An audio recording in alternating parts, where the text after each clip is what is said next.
CIS and I'm studying philosophy with a concentration in political science, and I'm also a Spanish literature major. Hi, my name is Pooja. I'm a junior in the School of Management, concentrating in finance, and I'm a philosophy minor. Hi, my name is Cameron. I'm a junior in the School of Management, and I'm triple concentrating in accounting, finance, and law. So the question is, why philosophy? And unfortunately, many people don't understand, and for a long time, I didn't either.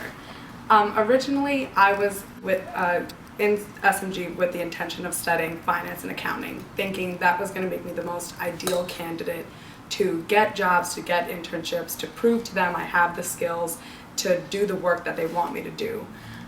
It was actually while I was pledging for a co-ed business fraternity called Alpha Kappa Psi that I met a brother, Christine, who just told me about philosophy. My professor, I'm taking Philosophy 300 right now, which is the history of philosophy.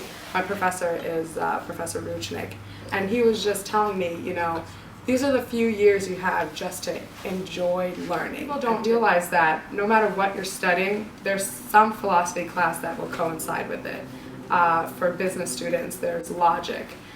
They're studying wealth and ethics. Even for students studying film, there's philosophy of film, and you just get a different perspective on things, and you learn to see things differently. Philosophy, people have a tendency to see philosophy as just a liberal arts major that you can't really do anything with. But I, for example, want to be a lawyer someday. I would love to go to law school, and I can't think of something more important to me than learning to be a good reader and a good writer, learning rhetoric, learning debate, argument. And some of the greatest arguments ever written were philosophers, and even a class like ancient philosophy, which I'm also in now, you would think that that's outdated and old, but I mean the things that Plato had to say and Socrates, those things could not be more relevant. So I know, Cameron, you're not a philosophy major, but you said you wanted to concentrate in law, and I just think that, reasoning, argumentation, ethics, those are great things you learn how to voice your opinions, talk about with other people, great discussions about why you see things a certain way, and I think law and philosophy just go hand in hand. And I'm not a philosophy major, but one of the things that I do know about is trying to differentiate yourself for not only your employers, but also to know what you're really interested in. And when it comes time to actually get a job, you have to realize that no matter what you major in, there's a base level of knowledge that you need to get whatever job you need, but you're going to learn the rest on the job, mostly. And so in differentiating yourself and trying to get that job, and differentiating yourself in the transferable skills you need to do well at that job, that's a big key of what you're trying to do in college. So if you're trying to pick more than one concentration, or pick something like philosophy in which you can learn to really think critically, that's the most transferable skill, or to analyze things, or to create those arguments, or to have those great discussions. Those are things that you can transfer to any job.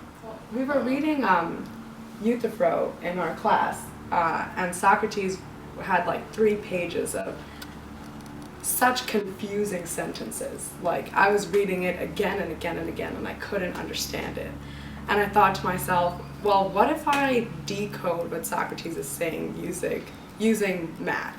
Like, if I put variables and numbers for all the parts of his sentences and just use basic mathematical logic to prove what Socrates is saying, to see if words can't prove it, then maybe numbers can prove it. I couldn't figure it out at first. I actually had to get help from an engineer because they knew the math better than I did. And they were able to figure it out, and we were able to prove that Socrates had complete logic to what he was saying.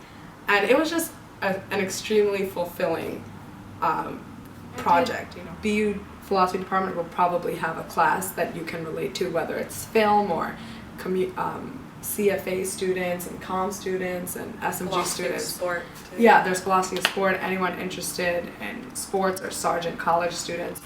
And the point of taking these classes is just so you can have a different idea of looking at what you want to do, and so you can see things differently, because that's the best way you can have an impact on what you want to do. So as a student who's not pursuing a philosophy degree, do you agree with that, and do you think that's a valid argument about philosophy? Yeah, I think when you're trying to get a job, they're going to find out A, if you can do the job, and B, if you can positively impact that job. And if you can learn how to think differently and think better, that's how you're going to positively impact that job. So we have another student who's actually had experience with BU philosophy, but is not a philosophy major. So if you just want to introduce yourself and talk about your experience with the My name is Omar Yassin, and I'm a double major in economics and finance. And I took 2 philosophy courses as part of my CAS requirements freshman year, and they were political philosophy and logic. I took political philosophy because I found that it discusses a lot of the political foundations in what politics is today, and it helped me see how and why people think the way they think right now in terms of politics and the politicians themselves, and how decision making can come into effect.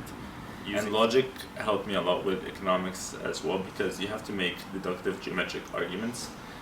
So it brought it down to the bare bones of how to structure a perfect argument and present it well.